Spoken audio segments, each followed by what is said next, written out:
कल जितनी बात हुई थी उस पर कुछ प्रश्न ना हो, प्रश्न है तो बताइए।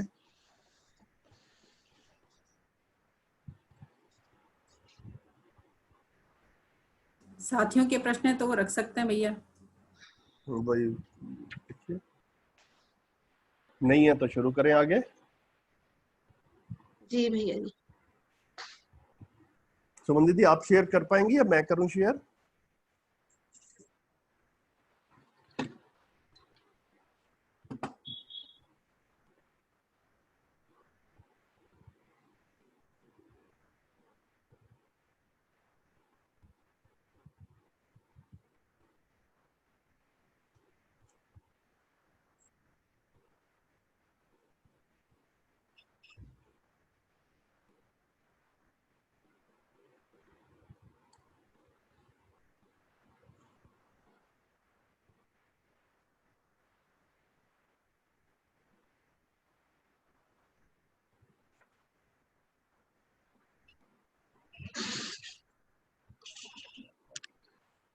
जी, कौन पढ़ेंगे? सबको नमस्कार। मैं पढ़ना चाहूंगी, मैं पढ़ लेती हूँ। हाँ जी। ठीक है दीदी। हाँ जी, नमस्कार। नमस्कार। नमस्कार। मनोविज्ञान में संस्कार पक्ष समझदारी का समावेश होना चाहिए। मानव सचेतना का समावेश पहचान होना चाहिए। मानव संचेतना में संवेदनशीलता संज्ञानशीलता दोनों वैभवित है। दर्शन शास्त्र को प्रामाणिकता के साथ पढ़ाना चाहिए। जब प्रामाणिकता के साथ पढ़ाएंगे तो मानवता विधि ही आएगी, भौतिक और आध्यात्मिक विधि नहीं। अतः मानव समझदार हो सकता है। समझदारी के लिए अस्तित्व सहज समीचीन है। प्रमाणों के बारे में जो अनुभव किया है वह यह है कि मैं तो समझा हूँ, सीखा हूँ, किया हूँ, जीता हूँ, उसको समझाने, सिखाने और कराने में प्रमाणित होता हूँ। इन तीनों विधा में हमें प्रमाणित होना जरूरी रहा है। चौथा और कोई प्रकार नहीं है। समझने में परिपूर्ण होना जरूरी है।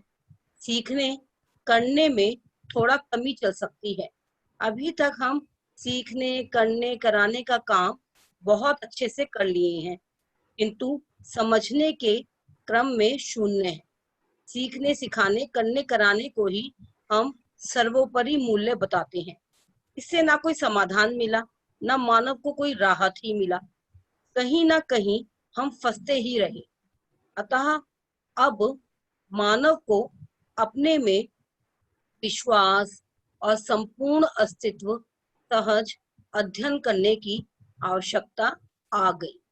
मानव अपने अध्ययन अभ्यास के बाद ही समझदारी में प्रमाणित होना बनता ही है। आदर्शवादी विधि और भौतिकवादी विधि में मानव का अध्ययन कहीं ना कहीं पीछे छूट गया। आदर्शवादी विधि में देवी देवता ईश्वर को सर्वोपरि माना और मानव पीछे रह गया। देवी देवता ईश्वर को समझने के चक्कर में मानव के अध्ययन को तिलांजलि दे दिया।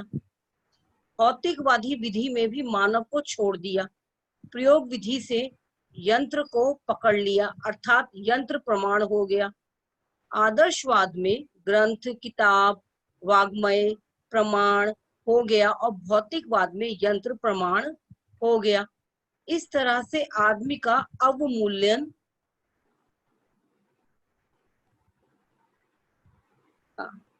हो गया और भ्रम के चपेट में फंसकर भ्रम का ही पूरक हो गया। इस तरह मानव भ्रम में फंसकर कुंठित हुआ, पीड़ित हुआ, प्रताड़ित हुआ। अब मानव का उद्धार कैसे हो? उद्धार का हाँ सॉरी हिल गया। हाँ वो चला गया। लैपटॉप नया है थोड़ा तो अभी आदत नहीं पड़ी। हाँ जी। प्रताड़ित हुआ। अतः मानव का उद्धार कैसे हो? उद्धार का आश्वासन पहले से भी गद्दी देते रहे हैं, किंतु उद्धार का प्रमाण न हो पाया। ऐसा कितने दिन चलेगा? विकल्प रूप में यहाँ मानव के उद्धार का मूल स्रोत है समझदारी। सबसे बड़ी गद्दी है शिक्षण संस्था। उसमें विज्ञान के साथ चैतन्य का अध्ययन होना चाहिए। चैतन्य के अध्ययन के बिना सह अस्तित्व का अध्ययन कैसे होगा? ये दोनों भाग शिक्षा संस्थानों में, शिक्षा वाग्मय में, शिक्षा प्रक्रिया में अछूता है। दूसरा, मनोविज्ञान में मानव के अध्ययन के लिए मानव संचेतना समझ में आता है, प्रमाणित हो जाता है, आवश्यकता भी समझ में आती है। इसलिए संस्कार पक्ष का अध्ययन मनोविज्ञान में होना चाहिए। तीसरा, दर्शन शास्त्र के साथ प्रामाणिकता होनी चाहिए। अभी तक हम मानते रहे हैं कि मानव पढ़ा और पढ़कर सुनाया तो विद्वान हो गया, जबकि ये विद्वान हुआ नहीं रहता। विद्वान समझदारी का स्वरूप है और विद्या अपने आप में अस्तित्व सहज है। सह अस्तित्व को समझे बिना, जीवन को समझे बिना, मानवीयतापूर्ण आचरण के बिना विद्वान होता नहीं। ये समझ में आता है, विचार शैली भी बनता है, योजना भी बनता है, कार्य योजना भी बनता है। फलस्वरूप प्रमाणित भी होता है। अगर हम समझे नहीं तो विचार शैली कहाँ से पाएंगे? बिना समझे जो विचार शैली बनी है उसमें से एक है सुविधा संग्रह के लिए और दूसरी विचार शैली है आदर्शवाद, त्याग, अपरिग्रह, विरक्ति, भक्ति। इसमें भी करोड़ों लोग अपने को लगाए और अपनी धैर्य, साहस, निष्ठा का परिचय दिए। इन दोनों से अखंड समाज का कोई रूपरेखा देखने को नहीं मिला। मानव हमेशा अथक परिश्रम करते आया है, किंतु मानव लक्ष्य व दिशा विहीन था। मैंने जो प्रयास किया वह केवल हमारे प्रश्नों के उत्तर के लिए था। हमें स्वर्ग मिलेगा, पैसा मिलेगा, संग्रह मिलेगा, ऐसा कोई लक्ष्य मेरा नहीं था। एक ही बात थी हमारे पास, शंका है तो उसका उत्तर मिलेगा ही। मैं योग और संयोग का शब्दों का अर्थ बता दूं। योग का अर्थ है मिलन। बस यही रोकना है भैया? नहीं, आगे करिए दीदी। जैसे हम कहीं जा रहे हैं, रास्ते में कोई पत्थर आदमी मिल गया तो योग कहेंगे। संयोग का अर्थ है संपूर्णता के अर्थ में मिलन। पूर्ण का अर्थ है मानव का व्यवस्था में जीना। परम पूर्ण का अर्थ है मानव का प्रमाणिक हो जाना। व्यवस्था में जीना, प्रमाणिक हो जाना मानव की चाहत है, किंतु वह नहीं मिलने पर जो मजबूरी है उस पर चलकर परंपरा के अनुसार ढल जाता है। योग संयोग सदा सदा रहता ही है। पूर्णता के लिए कई प्रयास हुए हैं, सफलता एक अलग बात है। मानव ने पूर्णता के लिए बहुत कुर्बानी दी है। कुर्बानियों का परिणाम तो होता ही है। जब किसी चीज को तोड़ते हैं तो सफलता तो आखिरी हथौड़े में दिखती है, किंतु उसके पहले लगे सभी हथौड़े नहीं पड़ते तो उस हथौड़े से सफलता नहीं मिलती। सभी चोटों का फल सफलता में समाई है। सफलता मुझे मिली, इसमें पहले जो प्रयास हुए उनका भी योगदान है। इस प्रकार संपूर्ण मानव के योगदान के फलस्वरूप यह घटना घटित हुई, ऐसा मैं स्वीकारा हूँ। इससे बड़ा लाभ हुआ कि अहर्ता मुझे नहीं हुआ। मेरे पास अहमता के साथ प्रस्तुत होने वाले लोग भी बहुत कम आए हैं। इतनी भी अहंता को लेकर आने वाले लोगों को 2-3 सीढ़ी के बाद अहंता का शमन होता हुआ देखा गया।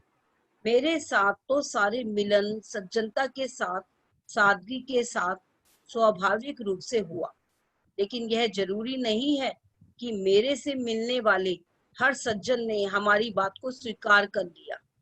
बहुत से लोग नहीं स्वीकारते हैं, इनका भी हम सम्मान करते हैं। इनकी गलती नहीं है, उनके ऊपर परंपरा को लाद दिया गया है। इसलिए कोई स्वीकारे या नहीं, मैं खुशी में रहता हूँ। कालक्रम संयोग हर एक के लिए सद्बुद्धि का अंकुर रखा ही है। वह कब पल्लवित होगा, पुष्पित होगा, ये हम नहीं कह सकते। हर आदमी शुभ चाहता ही है। शुभ चाहने के मूल में संभावनाओं को और समीचीन किया जाए, यह मैं चाहता हूँ। संयोग जब होते हैं आदमी समाधान के अर्थ में, व्यवस्था के अर्थ में, अखंड समाज के अर्थ में मिलते हैं। एक ही विचार, एक ही अपेक्षा के लोगों के मिलने से संयोग नहीं बनता। जैसे दो चोर, दो डाकू, दो अपराधी मिलना समाधान व्यवस्था के अर्थ में नहीं है, इसलिए यह संयोग नहीं है। रुक जाते हैं दीदी। थैंक जी, यू जी, सीमा दीदी।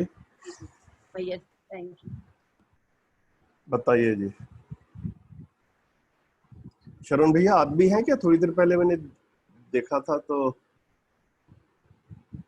हाँ जी, आए तो हैं भैया जी। संजय भैया नमस्कार। हाँ नमस्ते नमस्ते भैया। ये अहंता मतलब वो हंता मतलब मारने वाला, अहंता मतलब नहीं मारने वाला, ऐसा कुछ है? ये शब्द थोड़ा बता दीजिए, अर्थ बता दीजिए बस अहंता भैया, का। हाँ हाँ जी मतलब भैया जी, श्रवण भैया जी भी हैं। शरण भैया आवाज आ रही है?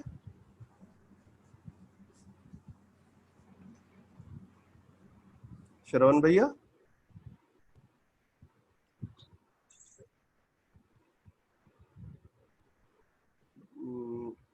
चलिए, हो सकता है कुछ नेटवर्क का प्रॉब्लम होगा। हाँ।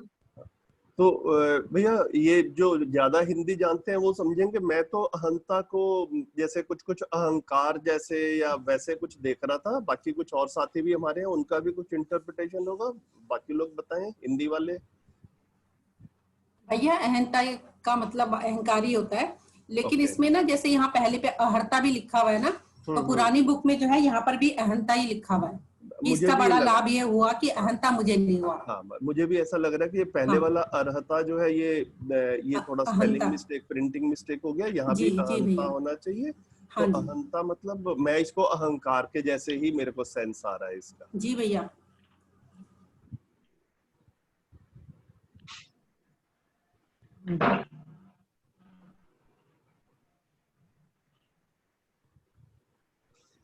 और बताएं।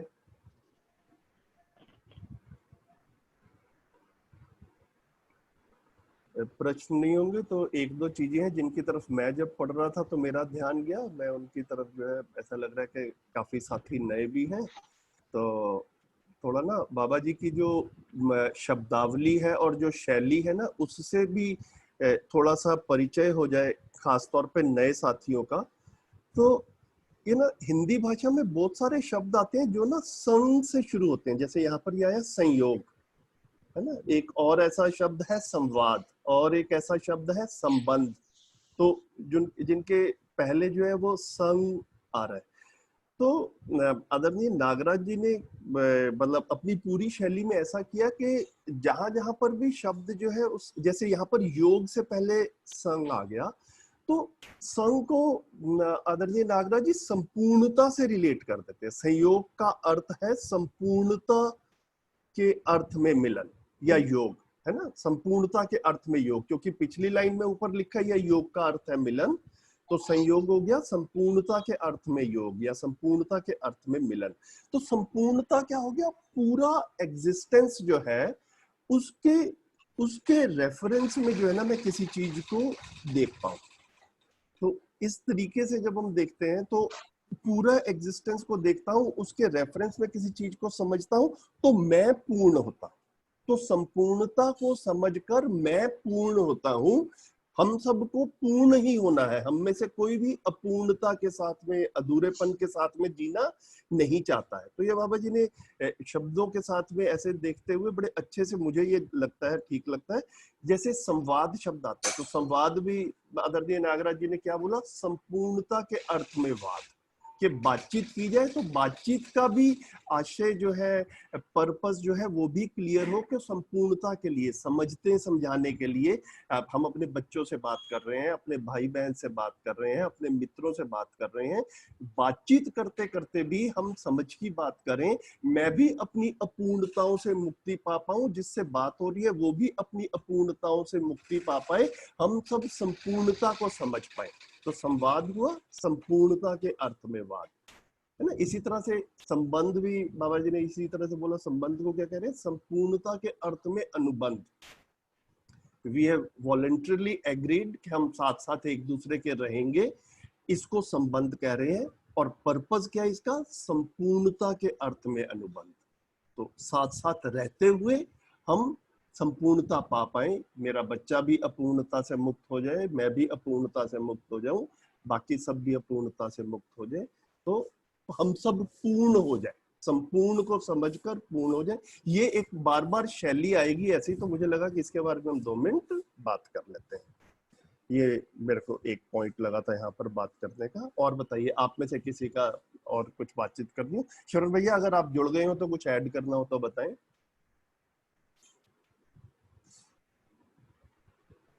जी भैया, मैं जुड़ा हूँ। आवाज जा रही है? नेटवर्क पता नहीं कट रहा है मुझे। आ रही है भैया, अब आ रही है साफ। अच्छा, हाँ, तो एक तो आज के इस सभा में हमारे साथ जो 2009-10 में अध्ययन चला था, पहला अध्ययन शिविर छोटी में, उसमें मेरे साथ सारे टीचर्स थे छत्तीसगढ़ के, और महाराष्ट्र के 2-3 लोग थे और हम लोग थे। तो उसमें से एक उद्धव राठौड़ जी हैं चंद्रपुर महाराष्ट्र से, वो भी आज जुड़े हुए हैं। स्वागत है स्वागत है भैया। मैंने नाम देखा अभी, मुझे बहुत अच्छा लगा कि भैया भी हमारे साथ जुड़े। बहुत बढ़िया जी। तो दूसरा, ये जो इतना अभी पठन हुआ, इसमें कुल मिलाकर के अभी तो समीक्षा ही ज्यादा हुई है कि यंत्र को बड़ा मान लेना या भक्ति विरक्ति और वैराग्य को बड़ा मान लेना, अभी तक यही चलता रहा है। उसमें मानव कहीं पकड़ में नहीं आया। यंत्र मानव के लिए है, ये तय नहीं हो पाया। तय ये हो गया कि मानव यंत्र के लिए है।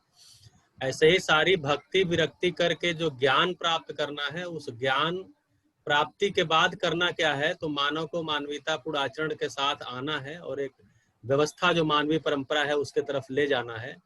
तो हम विद्वान कहलाएंगे। ये सारी बातें तो हुई नहीं। भक्ति विरक्ति का तो मिलता है प्रमाण, लोग गए और साधना किए, सब किए, लेकिन उसके बाद कोई मानवीयतापूर्ण आचरण की कोई परंपरा बनी हो, ऐसा प्रमाण नहीं आया। हम भक्ति विरक्ति की आलोचना नहीं कर रहे हैं, परंतु उसके बाद कोई मानवीय आचरण रूपी कोई प्रमाण, मानवीय परंपरा आई हो, ऐसा नहीं हुआ है। तो ये पूरा का पूरा जो अभी हम लोगों ने पठन किया, उसमें समीक्षा ही है, और उसमें ये विकल्प के रूप में मध्यस्थ दर्शन को बताया गया है। अगर विकल्प इसलिए कहा जा रहा है कि ये विकल्प है, अगर इसके द्वारा भी लोग मानवीय आचरण के साथ निकल करके आए और परंपरा बनी तो अच्छी बात है, नहीं तो ये भी फिर ऐसे ही बाद में लोग इसकी भी समीक्षा करने लगेंगे। तो हम सब लगे ही इसलिए हैं क्योंकि इसमें जो है एकदम से बिल्कुल वस्तु की तरफ ध्यान दिलाया जा रहा है। कहीं भागने की बात नहीं की जा रही है, कहीं घर बार छोड़ने की, संपत्ति छोड़ने की और बढ़िया खाना कपड़ा छोड़ने की भी बात नहीं की जा रही है। तो ये विकल्प इसलिए कहा जा रहा है कि ये विकल्प है, आप सुविधा के लिए भी काम करेंगे और समाधान के लिए भी करेंगे, और समाधान पूर्वक आप प्रमाणित होंगे, दूसरे भी आपके लिए प्रेरक होंगे, और एक मानवीय परंपरा की संभावना इस धरती पर लगती है। जी भैया। श्रवण भैया नमस्कार। इसमें एक, जैसे आपने अभी संजीव भैया ने बताए कि बाबा का जो शब्दकोश है उसको मिक्स ना किया जाए, मतलब दूसरे शब्दकोश से थोड़ा अलग है इस दर्शन में। तो मैं एक बार विकल्प पर चर्चा करना चाहूँगा। जो ये विकल्प शब्द है तो अंग्रेजी में तो ऑप्शनल होता है, तो क्या ये विकल्प मतलब एक कैसे समझूं, इस विकल्प को एक बार समझाइए इस दर्शन के रिगार्ड में। भैया, ये विकल्प का जो इंग्लिश शब्द आप ऑप्शनल लेके चल रहे हैं ना, वो इंग्लिश ट्रांसलेशन भी मेरे को कुछ यहाँ पर वो शायद ज्यादा फिट नहीं बैठ रहा है। यहाँ पर अगर मुझसे पूछा जाए तो मैं इसको ऑल्टरनेटिव रखूंगा। विकल्प को अगर इंग्लिश में रखना हो तो ये होगा ऑल्टरनेटिव। तो हमारे पास में जीने के कई तरीके जो है वो उपलब्ध है। ये एक नए अल्टरनेटिव के रूप में बाबा जी ने रखा है, और बाबा जी ने बार बार कहा है कि इसको ना पुराने तरीकों के साथ में मिक्स एंड मैच करके ना रखा जाए, क्योंकि उसमें मिक्स एंड मैच करेंगे तो हम पुराने तरीकों में ही इसको फिट करने की कोशिश करते हैं। तो इसको जो है वो बिल्कुल एक विकल्प के रूप में, विकल्प मतलब ये पुरानी चीजें जितनी हमने की है, मतलब उससे इसको अलग मानकर देखा जाए, समझा जाए। मतलब इसको अल्टरनेटिव अगर ट्रांसलेट करके समझेंगे तो शायद मुझे लग रहा है कि थोड़ा ज्यादा पास में जाएगा। तो क्या भैया ऐसे वी का मतलब विशेष, क का कल्प का मतलब कल्पना, ऐसा कुछ हिंदी में जाए तो? यह शायद हिंदी के अनुसार भी इसका ऐसा अर्थ नहीं है। अच्छा अच्छा, नहीं मैं ऐसे सर मैं विकल्प हिंदी का का नहीं संधि हूँ। विच्छेद संभवतः नहीं होता है। अच्छा ठीक है, हाँ, ठीक है भैया जी, ठीक है, अनिल मैं जानने की कोशिश किया था इत्यादि बस। होंगे, बताएंगे विकल्प का संधि विच्छेद नहीं होता। यहाँ अल्टरनेटिव से ही है, भैया ने जो बोला है वही है मूल रूप में से। आ गया कि जी, जी समझ में आ गया, ठीक है, okay, thank you. Suman ma'am, Uddhav भैया ने हैंड रेस किया हुआ है। हाँ उद्धव भाई अनम्यूट करके बोलिए, आपका स्वागत है।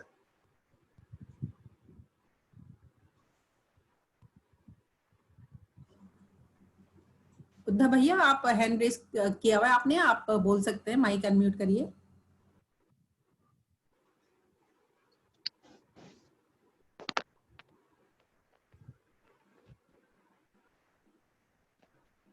हाँ जी, सबको नमस्कार। नमस्कार भैया। हाँ, बहुत अच्छा लग रहा है, आप सभी लोग पठन कर पा रहे हैं और श्रवण भाई जी हैं, संजीव भाई जी हैं, बहुत अच्छे से आप सभी के साथ में सारी बातचीत को आगे ले जा पा रहे हैं। तो मैं आप सभी को बधाई देता हूँ। नमस्कार, इतना ही बोलना था मेरे को, पर हैंड रेज शायद गलती से हुआ होगा, तो आप अपना क्रम जारी रहने दीजिएगा। चलिए भैया, वैसे भी कम से कम आपसे आपका इतना हेलो तो सुनने का मन था ही, तो गलती से भी हैंड रेज हो गया तो भी ठीक है। हम भी चाह ही रहे थे कि आपसे इतनी बात तो हो जाए कम से कम। संयोग शब्द का सार्थक अर्थ आ गया यहाँ पर। हेलो उद्धव भाई। हेलो उद्धव। हाँ भैया, नमस्कार भैया। नमस्कार। हाँ राजेश भैया, नमस्कार भैया। नमस्ते भैया, आपसे अभी 2 दिन पहले जो चर्चा चल रही थी, मैं एक दिल्ली तमन्ना है कि मेरे ख्याल दिल्ली के यहाँ पर बड़े ही प्रबुद्ध हमारे साथी लोग यहाँ पर इकट्ठे हैं इस समय, जो कि अध्ययन क्रम में लगे हुए हैं सभी। तो मेरी एक दिल्ली तमन्ना है कि आप 1-2 मिनट महाराष्ट्र में जो भी कार्यक्रम चल रहा है और किस प्रकार से हम आगे बढ़ रहे हैं उस पर 1-2 मिनट अगर आप बात कर पाए तो, और अगर अनुमति हो सभा की। बिल्कुल भैया, बिल्कुल स्वागत है। उद्धव भाई आप बहुत प्रयास कर रहे हैं वहां पर बुल्ढाना में भी, और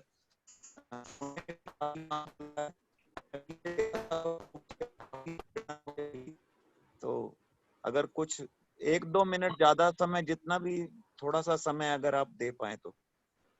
सचिन जी भी हैं शायद आपके साथी। हाँ भैया, 1 मिनट में थोड़ा सेट कर लेता हूँ। कोई बात नहीं, आप सेट कर लें।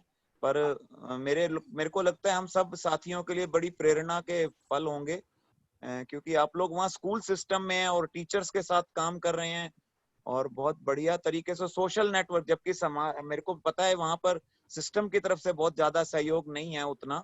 हमने बड़े कोशिश भी की है कि महाराष्ट्र में किसी तरीके से सिस्टम में ला पाए, लेकिन फिर भी आप उतना विरोध होने के बावजूद आप कितनी मेहनत से सामाजिक दृष्टि से काम कर रहे हो, ये बड़ा प्रेरणा की बात है। मेरे को लगता है हम सबको काफी बल मिलेगा आपकी इस जीवनी से। हाँ भैया, नमस्कार भैया, राजेश भैया। परसों अपनी बातचीत हुई थी किसी अन्य मुद्दे को लेके, तो उस पे हम लोग मीटिंग भी कर पाए हैं और ठीक है भैया। तो जैसे कि श्रवण भाई ने अभी बताया है कि 2009 में हम लोग साथ में थे, तो बहुत अच्छा क्रम रहा वो, मतलब सबसे पहला भी अध्ययन सत्र था और कई देश भर के कई लोग आके उसमें बातचीत अपनी रखते थे। एक मिनट उद्धव भैया, हाँ संजीव भैया आप ना स्क्रीन को शेयर करना बंद कर दीजिए, भैया हैं तो वीडियो में बाकी लोग भी देख लेंगे तब। हाँ, ये भी ठीक बात है, मैं भूल ही गया था। बिल्कुल, थैंक यू। मैं बाकी साथियों के लिए बता दूं कि जब हमने जीवन विद्या कार्यक्रम को दिल्ली में प्रारंभ करने के बारे में सोचा था, अभी हमारे मेंटोर साथियों का अध्ययन भी प्रारंभ नहीं हुआ था। हम लोग अध्ययन करने जाया करते थे रायपुर में। उस समय में उद्धव भैया से हमारी मुलाकात हुई और उद्धव भैया अध्यापन के पेशे में हैं महाराष्ट्र में, और उद्धव भैया, हमारे श्रवण भैया और रवि भैया, रवि सिन्हा जी उस समय यहाँ पर आए थे। इन तीनों लोगों के डेपुटेशन की फाइल चलाई थी मनीष जी के सहयोग से हमने। उद्धव भैया की डेपुटेशन लगभग हो गई थी, अगर सब कुछ ठीक से चलता तो शायद उद्धव भैया आज हमारे साथ इस समय जुड़े हुए होते और हमारे प्रेरणा स्रोत होते। जिस तरह से श्रवण भैया हैं, रवि भैया हैं, ये 3 की समूह को हम लोग ब्रह्मा विष्णु महेश के नाम से जाना करते थे। तो बहुत ही और मैं एक और बात यहाँ सूचना देना चाहता हूँ कि हैप्पीनेस करिकुलम की जब शुरुआत हुई, जब सबसे पहला सेमिनार को आमंत्रित किया और इनके बहुत सारी गतिविधियों को भी इन्होंने गतिविधियां वहां प्रस्तुत की सेमिनार में। और उन सेमिनार के अंदर जो प्रस्तुतियां थी उनमें से कुछ काफी गतिविधियों को श्रवण भाई की मदद से हम लोग यहाँ पर ले पाए। तो ये थोड़ा सा इनकी ब्रीफिंग है ताकि मेरे बाकी साथियों को भी थोड़ा सा परिचय हो कि आप दिल्ली के क्रम में शुरू से जुड़े हुए हैं। बीच बीच में महाराष्ट्र से हमारे साथ इनकी चर्चा चलती रहती है। इनके पारिवारिक कुछ परिस्थितियों के कारण आप ज्वाइन नहीं कर पाए दिल्ली में, क्योंकि उन्हीं दिनों आपको पुत्र रत्न का कार्यक्रम चल रहा था, तो वो उसमें ये बिजी हो गए काफी और इनकी तरफ से रहा कि मैं नहीं आ पाऊंगा। अदरवाइज हमारी तरफ से बड़ी इच्छा थी कि आप हमारे साथी बनते, हमारे प्रेरणा स्रोत बनते। चलिए खैर जो भी है, अब हम उद्धव भाई से ही सुनते हैं जी।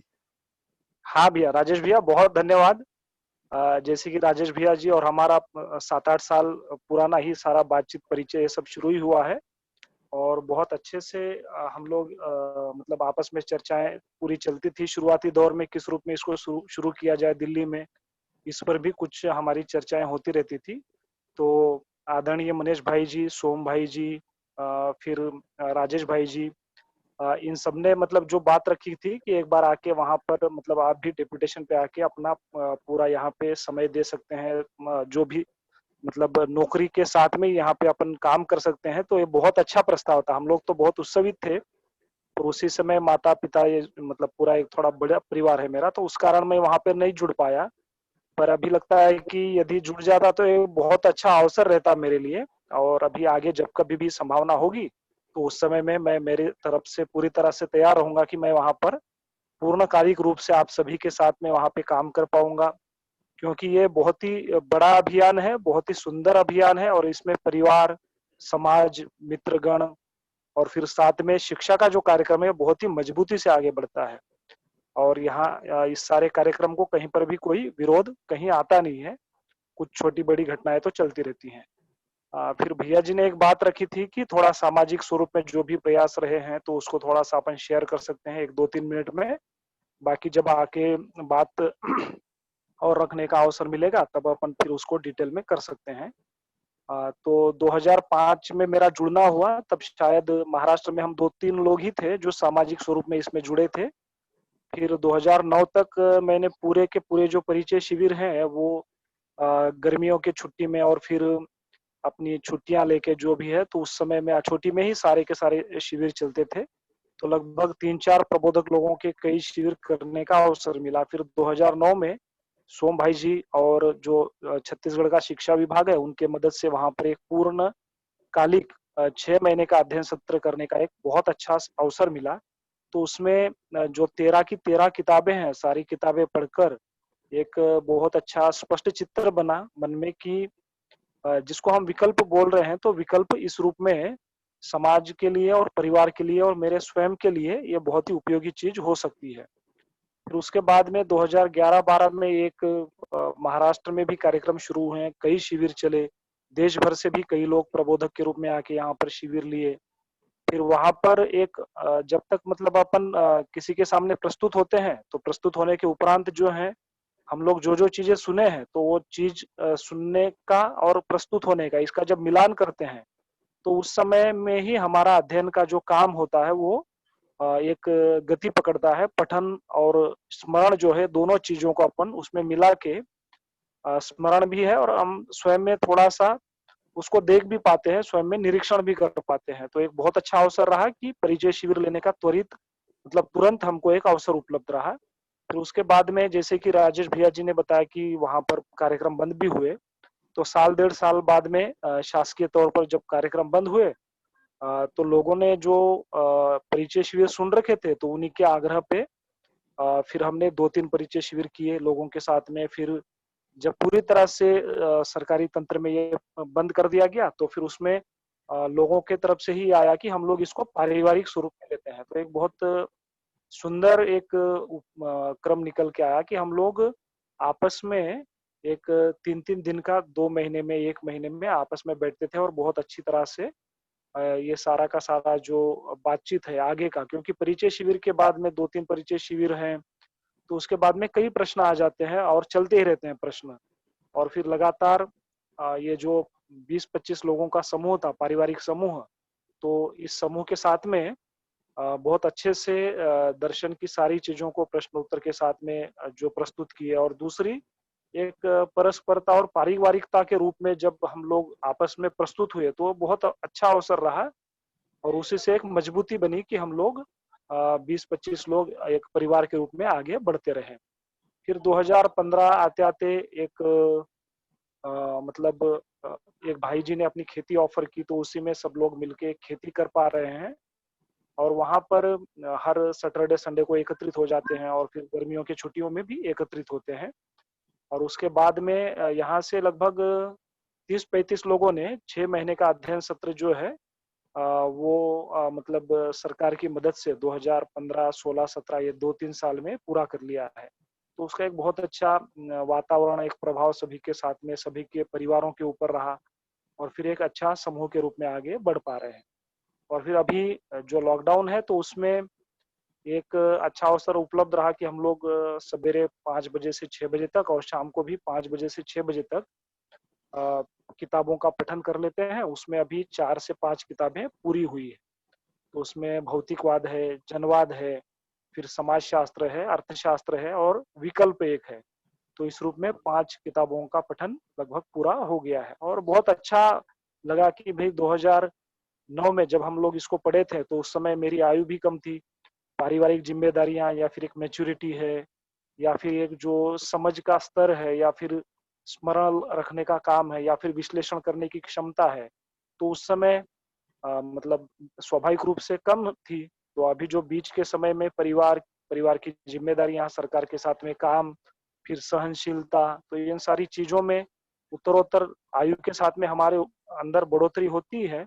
तो उस क्रम में अभी जब पठन करता हूँ सभी समूह के साथ में, तो अभी वो सारी चीजें बहुत अच्छे से खुल के आ रही हैं, और सभी लोग जो प्रश्नोत्तर भी करते हैं, मैं भी कुछ प्रश्न करता हूँ, सभी लोग मिलके विश्लेषण भी करते हैं, परिवार को जोड़ते हैं, और परिवार में जो भी उत्पादन की गतिविधियां हैं उन गतिविधियों को आपस में विनिमय करने के ऊपर भी बहुत अच्छे से मंथन और चर्चा चल रही है।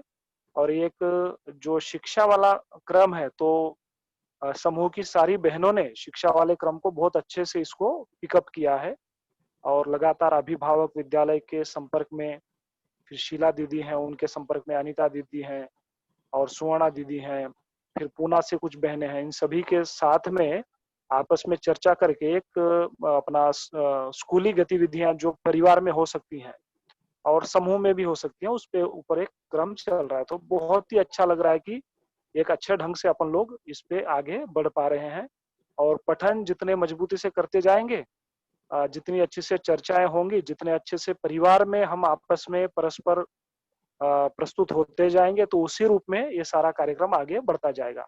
तो 3-4 चीजें एक साथ में ही चलती हैं, पठन भी है, फिर चर्चाएं भी हैं, छोटे-छोटे कार्यक्रम भी है, छोटे उत्पादन भी है, और परिवार का एकत्रित आना है हर महीने में 2 दिन 3 दिन या जैसे भी अपने अनुसार। तो ये बहुत ही अच्छा अवसर है। आप सभी को भी मैं बहुत अच्छे से बधाई देता हूँ। आप सभी को नमस्कार करता हूँ, और श्रवण भाई जी से लगातार हम लोग प्रेरणा लेते ही हैं। राजेश भाई जी हैं, उनका भी लगातार जो भी मतलब हम लोग कुछ डिमांड करते हैं गवर्नमेंट के लिए, यहाँ तो तुरंत उपलब्ध हो ही जाता है। फिर संजीव भाई जी से भी अभी 3-4 साल पुराना परिचय है, मगर उनसे भी बहुत अच्छे से बातचीत होती रहती है। तो बहुत बहुत धन्यवाद, और आप सभी को नमस्कार। भैया आपका भी बहुत बहुत धन्यवाद, और आपकी भी भागीदारी रही ही थी हैप्पीनेस करिकुलम में, तो उसके लिए आपका आभार।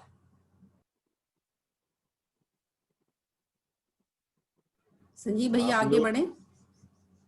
जी जी शरण भैया जोड़ेंगे कुछ। जी भैया। नहीं मैं बोल रहा था सुमन दीदी आप।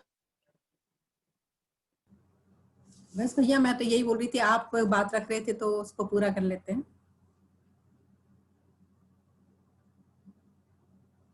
मेरी बात उन जो पेज पढ़े गए थे उनमें मेरी बात जी। पूरी हो गई है। अब हम आगे बढ़े तो ठीक तो रहेगा। एक मंजू कोई जी ने प्रश्न आए यहाँ तो पर उनको लिखा है, भैया मंजू जी ने लिखा है कि क्या आत्मा चित्त वृत्ति की बात हो चुकी है, कल वो स्कूल में थी। तो अगर मंजू जी आपका कोई प्रश्न है तो आप रख सकती हैं।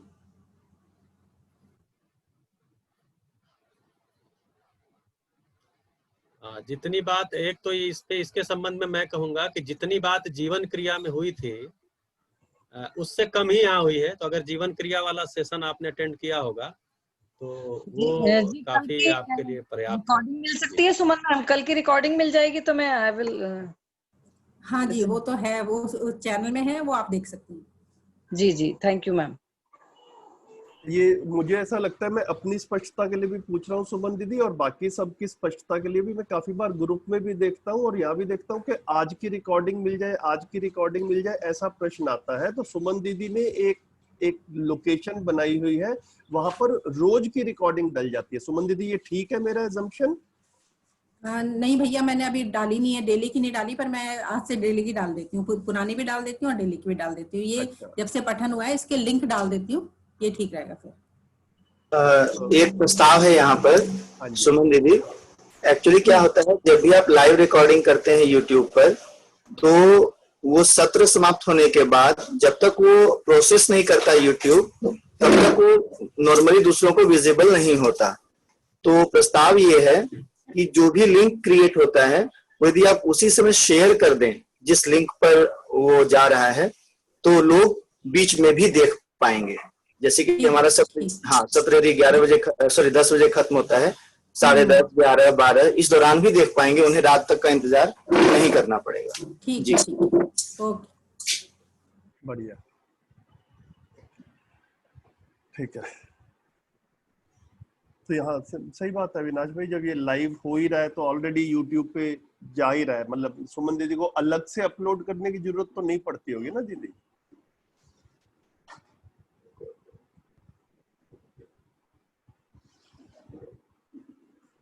सुमन दीदी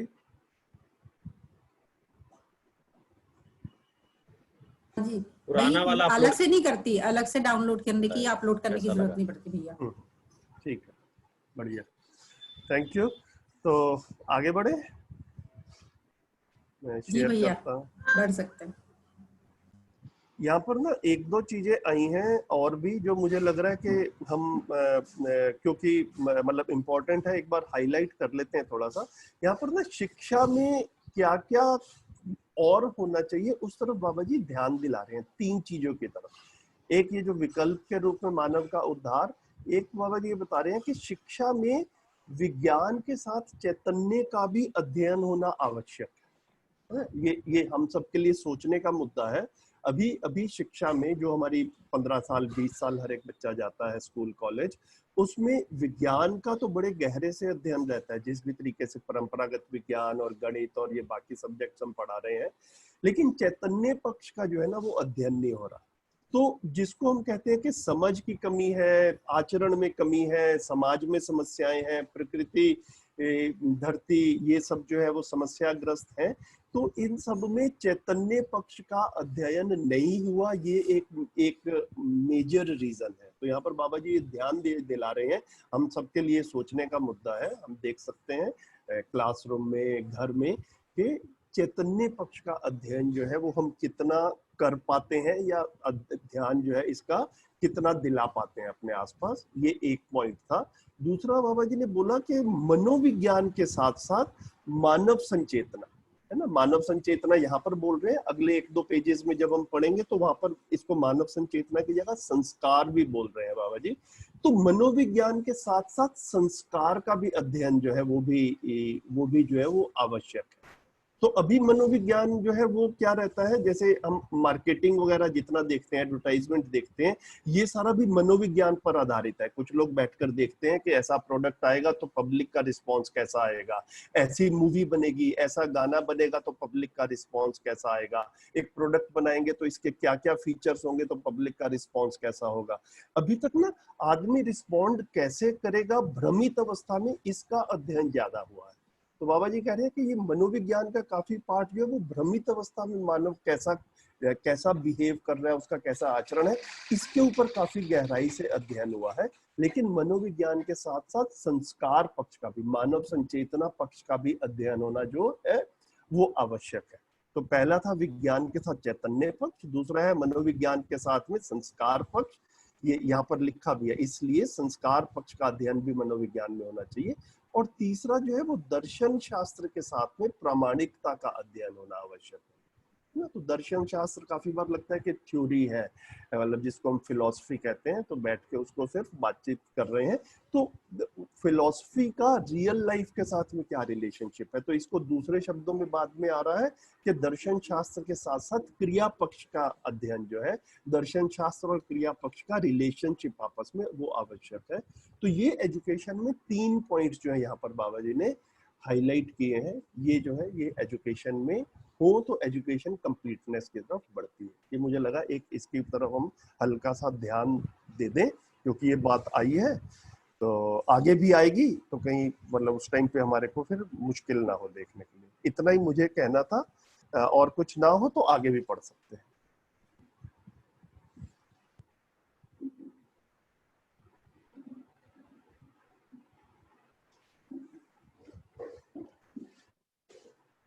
सुमन दीदी आगे पढ़वाएंगे, शुरू करेंगे कुछ? हेलो, कोई साथी अगर रीडिंग करना चाहते तो वो अपना ना कर सकते हैं।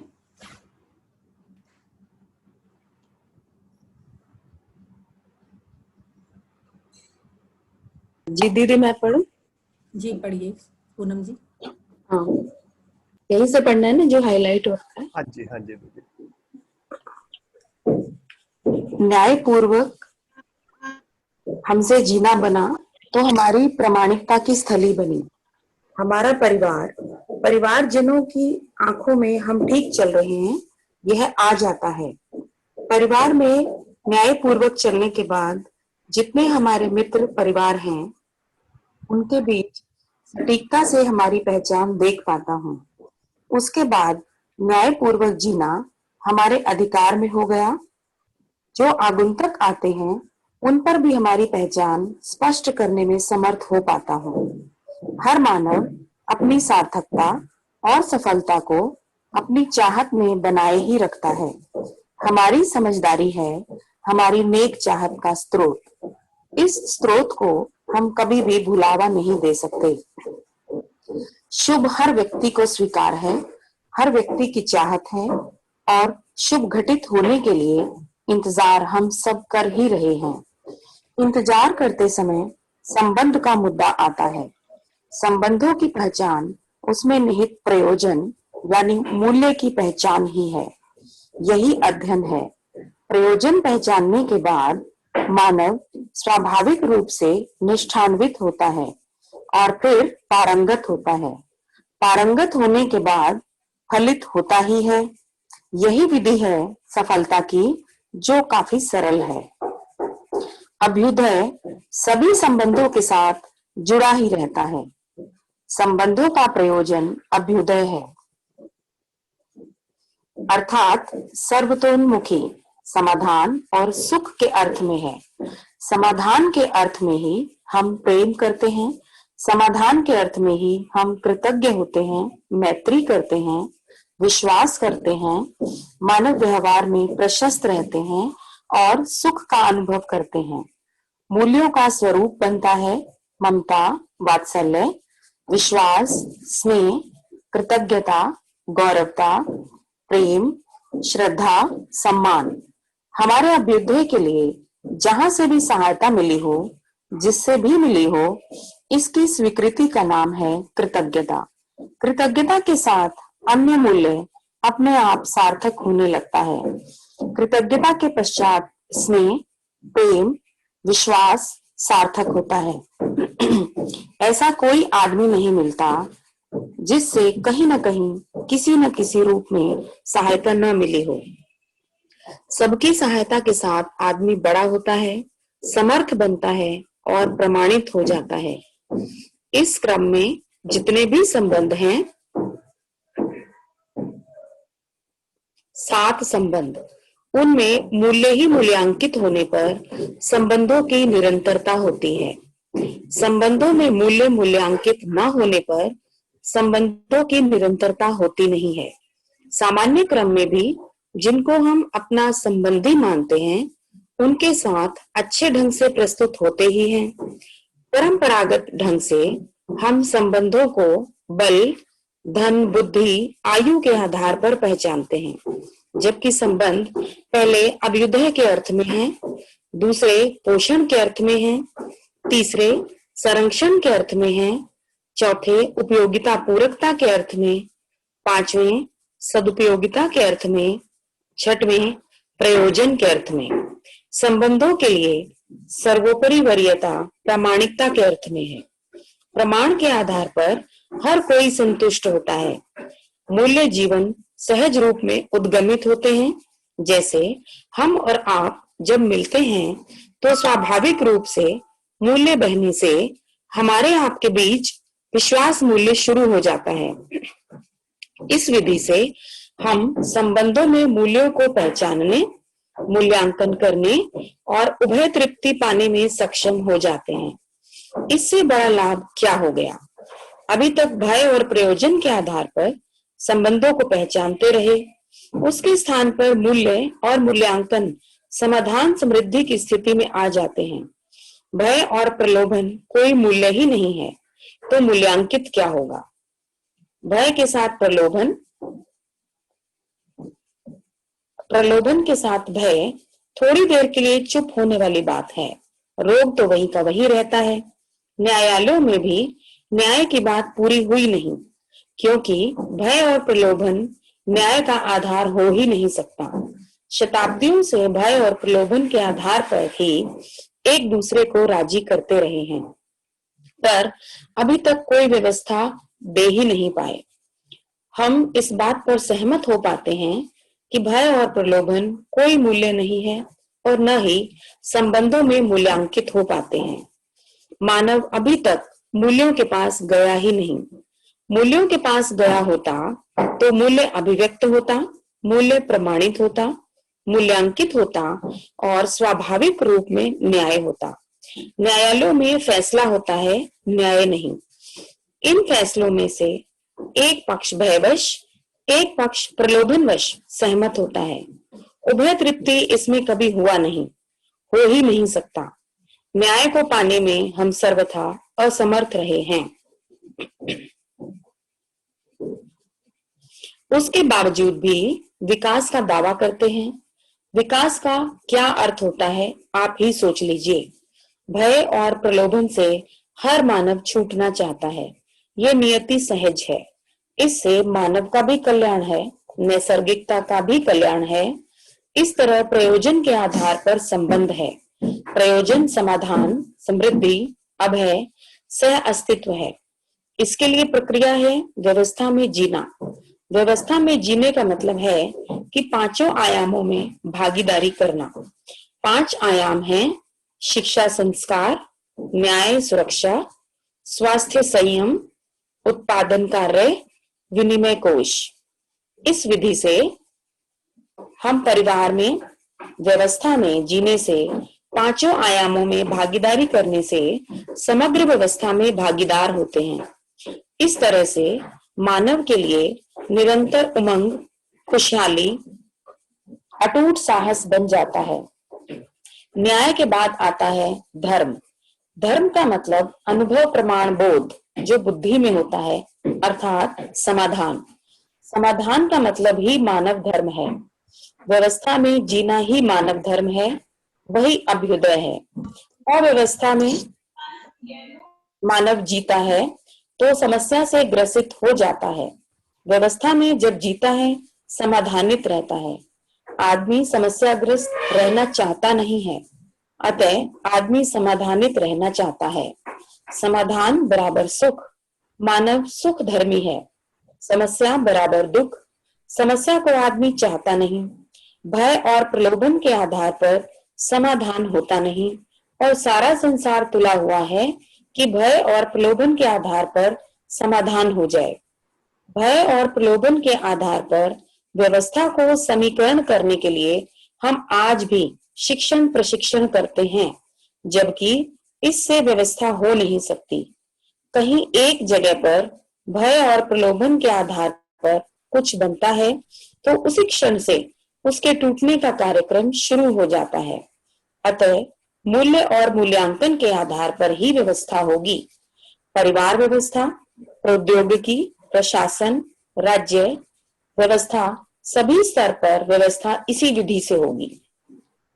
व्यवस्था का मतलब यही है मानव अपनी प्रामाणिकता को प्रस्तुत कर सके, न्याय का निर्वाह कर सके और व्यवस्था में भागीदारी कर सके।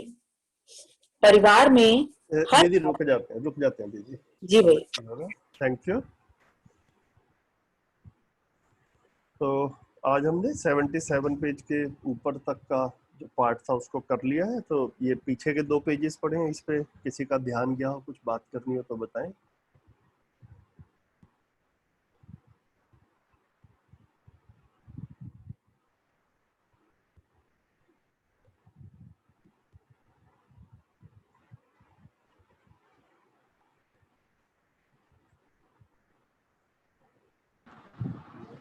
सबको नमस्कार भैया, मैं पूछूं?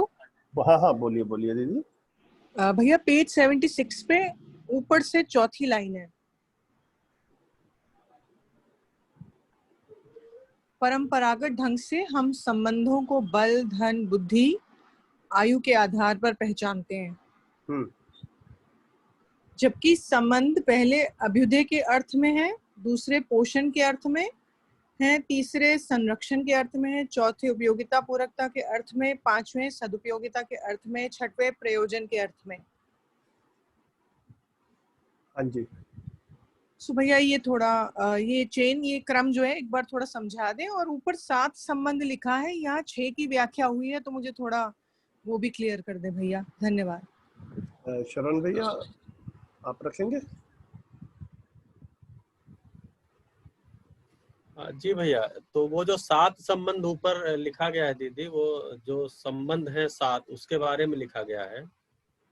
और ये जो बात कही जा रही है संबंध के प्रयोजन की, तो पहले अभ्युदय के अर्थ में यानी स्वयं समाधान के अर्थ में, और दूसरा जो है पोषण के अर्थ में। ये हम सबको पता है, शरीर है तो शरीर को पोषण चाहिए, और पोषण से वो स्वस्थ रहता है, स्वस्थ रहेगा तो उसके द्वारा हमारा समाधान सुनिश्चित होगा। तो लक्ष्य तो अभ्युदय ही है, परम लक्ष्य अभ्युदय ही है, उसके अर्थ में ही पोषण है। तीसरा संरक्षण के अर्थ में अर्थात सुरक्षा के अर्थ में है, शरीर को सुरक्षा भी चाहिए, मतलब मुझे सुरक्षा चाहिए, तो ये भी अभ्युदय के ही अर्थ में है। तो पोषण, संरक्षण, उपयोगिता पूरकता के अर्थ में। चौथा जो है तो मतलब जो कुछ भी हमारा जो संबंध है वो उपयोगिता पूरकता के अर्थ में ही है, और पांचवा सदुपयोगिता के अर्थ में, छठवां प्रयोजन के अर्थ में। तो प्रयोजन मतलब अस्तित्व सहज जो प्रयोजन है, इसके बारे में बात की गई है, इस सबका मिलाकर के अभ्युदय के अर्थ में। तो मेरा स्वयं का अभ्युदय ये एक संबंध का जो है वो प्रयोजन है। मतलब संबंध जो है वो अभ्युदय के अर्थ में है। जैसे अभी इसके पहले भैया बात कर रहे थे, संबंध का मतलब संपूर्णता के अर्थ में जो हमारा अनुबंध है उसको कह रहे हैं। तो उसी को यहाँ पर अलग अलग चीजों अलग अलग रखा गया है कि ये जो संपूर्णता के अर्थ में संबंध को कह रहे हैं वो क्या क्या चीजें हैं। तो पहला स्वयं का अभ्युदय हुआ, पोषण हुआ, संरक्षण हुआ, ये सारा कहाँ जाता है? प्रयोजन। छठवां जो है प्रयोजन। तो प्रयोजन क्या है? अभ्युदय ही है, अभ्युदय पूर्वक व्यवस्था में जीना। तो ये बात यहाँ कही गई, उसका उस 7 संबंध से यहाँ मतलब नहीं है।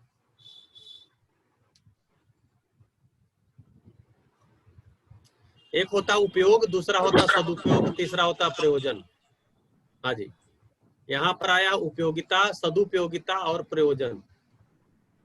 उपयोगिता जो है वो सुविधा के अर्थ में कहा जाता है, संबंध को सदुपयोगिता के अर्थ में कहा जाता है। और मतलब हमारा संबंध प्रकृति से भी है ना, तो प्राकृतिक जितनी भी इकाइयां हैं वो उपयोगिता मतलब उपयोगिता के लिए हैं, उपयोगिता पूर्वक उनका अर्थ जो है वो स्पष्ट होता है, उपयोगिता पूर्वक अपने अर्थ को पाते हैं। संबंध जो है सदुपयोगिता पूर्वक पाते हैं। और जो ये सारा कुछ उपयोगिता सदुपयोगिता पूर्वक जो मानव है, अस्तित्व है, तो अस्तित्व का प्रयोजन क्या है? तो समाधान समृद्धि, मतलब मानव का प्रयोजन समाधान समृद्धि सह अस्तित्व, और अस्तित्व जो है वो सह अस्तित्व है ही। तो संपूर्ण अस्तित्व सह अस्तित्व है, यही उसका प्रयोजन है। तो वहां जाके सारे जुड़ जाते हैं। भैया ये अपने कॉन्टेक्स्ट में है, मतलब ये एक इंडिविजुअल के लिए है, या जैसे आप सह अस्तित्व की तरफ जाने की बात कर रहे हैं, ये उसकी ओर जाने के लिए मार्ग है? हाँ, इंडिविजुअल कुछ है नहीं। पहली बात तो यही स्पष्ट होती है कि इंडिविजुअल जैसे मानव को देखेंगे तो मानव के रूप में अखंड समाज के रूप में है, व्यवस्था को देखेंगे तो सार्वभौम व्यवस्था के रूप में है। तो अभी जो इंडिविजुअल मतलब शुरुआत इंडिविजुअल से होती है, लेकिन इंडिविजुअल कुछ है नहीं। तो यहाँ एक्चुअली जो बात कही गई है, पहले जो शुरू में कहा गया न्याय के अर्थ में कहा गया है, आगे जो बात आई है वो धर्म के अर्थ में आई है, मतलब न्याय धर्म की बात चल रही है। तो न्याय जो है वो मानव मानव के बीच में संबंध में मूल्यों का निर्वाह ही न्याय है, उस बात को ऊपर से कहते आया गया है। तो सारे मूल्य भी इसमें नाम भी लिए गए हैं, विश्वास, सम्मान, स्नेह, कृतज्ञता, गौरव, ये सारा कुछ। और ये सारे मूल्यों का ही अभ्यास करना है। इन मूल्यों के अभ्यास करने से ही मतलब मेरा अभ्युदय होता है, मेरे शरीर का पोषण भी होता है, शरीर का संरक्षण भी होता है, या कोई करता है, होता है, और उपयोगिता भी सुनिश्चित होती है, सदुपयोगिता भी सुनिश्चित होती है, और मेरा संपूर्ण जीवन जो है वो प्रकृति के मानव के साथ और शेष प्रकृति के साथ प्रयोजन के अर्थ में सज जाता है। ये बात यहाँ कही गई है। जी भैया, धन्यवाद, बहुत धन्यवाद।